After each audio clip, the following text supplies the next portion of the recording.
ஸ்ரீராமச்சந்திர பரபிரம்மணே நமஹ. கூனி கைகேயி கிட்ட தேவாசுர யுத்தத்தும் போது உனக்கு அளிக்கிறதா சொன்ன 2 வரங்களை அவருக்கு நினைவூட்டு, தசரத மன்னர் உன்னை தரையிலேருந்து தூக்கி நிமித்தி கேட்பாரு. அப்போ அந்த வரங்களை கேளு. அப்போ இப்படி கொடுத்த வார்த்தையை மீறாமல் இருக்கணும்னு அவருக்கு நினைவுறுத்திட்டு, ராமன் 14 வருஷம் காட்டில் வசிக்கணும்னு கேளு கைகேயி. இந்த வரங்களை நீ பெற்றுட்டேன்னாக்கா ராமன் 14 வருஷம் நாட்டை விட்டு விலகினவனாயிடுவான். மக்களினுடைய அன்பை முற்றிலும் இழந்துடுவான். பரதன் பகையில் ஏதும் இல்லாத அரசனாக புகழ்பெற்று விளங்குவான்னு சொல்லித்தராங்க கூனி கைகேயிக்கு.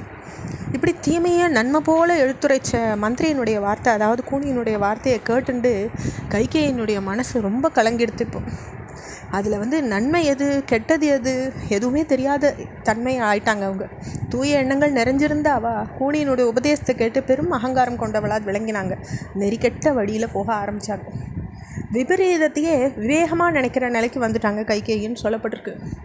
மந்திரையை பார்த்து அவங்க சொல்கிறாங்க, எனக்கு ரொம்ப நல்ல யோசனையை சொல்கிற வகையில் உன்னுடைய அறிவு கூர்மையை நான் குறைச்சி மதிப்பிட மாட்டேன். காரண காரியங்களை அறிஞ்சு நல்ல முடிவு எடுக்கிற நீ, ஓ முதுக உடையவாளியே நீ தான் சிறந்தவளாக இருக்க. சொல்லப்போனால் நீ ஒருத்தி தான் எனக்கு நல்லது நினைக்கிறவளாக இருக்க. நீ ஒருத்தி தான் என்னுடைய நன்மையே மனசில் வச்சுட்டு இருக்க. காற்றின் வேகத்தினால் வளைஞ்சிருக்கிற தாமரை பூ போல் கவர்ச்சி கொண்டவளே, ஓ முதுகில் கூன் விழுந்திருந்தாலும் பட்டாடை உடுத்தி என்னை நோக்கி நீ இப்போ நடந்து வரும்போது என் மனசை கொள்ளுற. அசுரர் தலைவனான சம்பரனிடமிருந்த ஆயிரக்கணக்கான மாயைகளையும் அதை மிஞ்சின தந்திரங்களிலையும் உன்கிட்ட குடிக்கொண்டிருக்கு. இப்போ அவள் தான் உன் முதுகில் விழுந்துட்ட பாரமாக இருக்குது போட்டிருக்கு. அப்படி தான் கூனா இப்போ தோற்றம் அளிக்கிறது.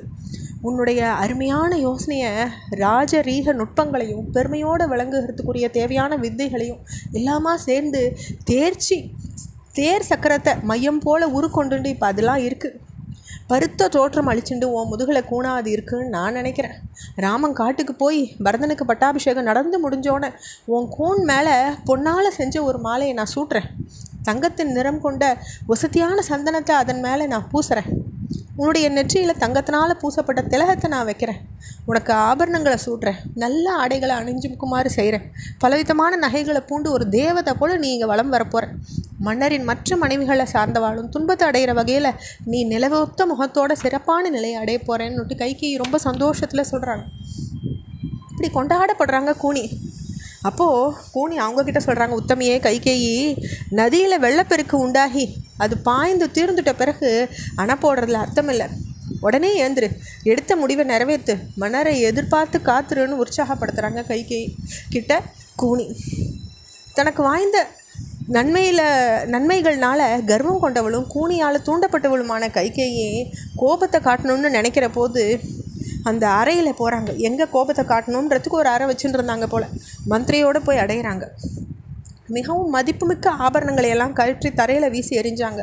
பின்னர் தரை மேலே படுத்துட்டாங்க. ராமர் காட்டுக்கு போயிட்டா பரதன் ஆடாழ்வான், அது நடக்கலைன்னாக்கா நான் இறந்து விட்ட செய்தியை நீ மன்னனுக்கு தெரிவிப்பாயாகன்னு ராம முடிசூட்டி கொண்டான்னாக்கா அத்துடன் என் வாழ்வை முடிஞ்சிடுத்துன்னு சொல்லி கைகேயியை பார்த்து மந்திர சொல்கிறாங்க. ராஜ்யத்தை ராம அடைஞ்சிட்டான்னாக்கா உன் மகன் துன்புறுவான்னு மறக்காதே. அதனால் ராஜ்யத்தை பரதம் பெறத்துக்கு என்ன வழியோ அதை முனைஞ்சு செய்யன்னு தூண்டுறாங்க கைகேயியை இந்த கூனி. கடும் கோபம் அடைஞ்சிருந்த நிலையில் கூனியால் இப்படி மீண்டும் தூண்டப்பட்ட போது கைகேயி தான் நெஞ்சின் மேலே கை வச்சு பேசுகிறாங்க. கூனி, ராமன் காட்டுக்கு போனான்ற செய்தி வந்தால் பரதன் தான் விருப்பங்களை நிறைவேற்றணும் ஆயிடுவான். அல்லது நான் இறந்துட்டேன்ற செய்தி கேட்டால் அதை நீ மன்னனுக்கு தெரிவிப்பாயாக. இது 2ல் ஒன்று நடக்கும். ராமன் காட்டுக்கு போகலைன்னாக்கா அதற்கு பிறகு நான் எதையும் விரும்ப மாட்டேன். படுக்கைகளை வெறுப்பேன், பூ மாலைகளை வெறுப்பேன், சந்தனம் பூச மாட்டேன், மை தீட்டிக்கவும் மாட்டேன், ஓனாவும் பானமும் ஏற்க மாட்டேன், இந்த உலகத்தில் உயிர் வாழறதுக்கும் நான் விரும்ப மாட்டேன். இப்படி கொடுமையாக பேசிட்டு கைகேயி வெறும் தர மேலே படுத்துக்கிறாங்க. ஆபரணங்கள் மாலைகள் எல்லாத்தையும் கழற்றி எரிஞ்சுட்டு கோபம்ன்ற இருளினால் சூழப்பட்ட முகமுடையவளாக காணப்பட்ட கைகேயி நட்சத்திரங்களை மூடிக்கொண்டு பேருருளாக காட்சி அளிக்கிற ஆகாயம் போல் அப்போ தோற்றம் அளித்தாங்க.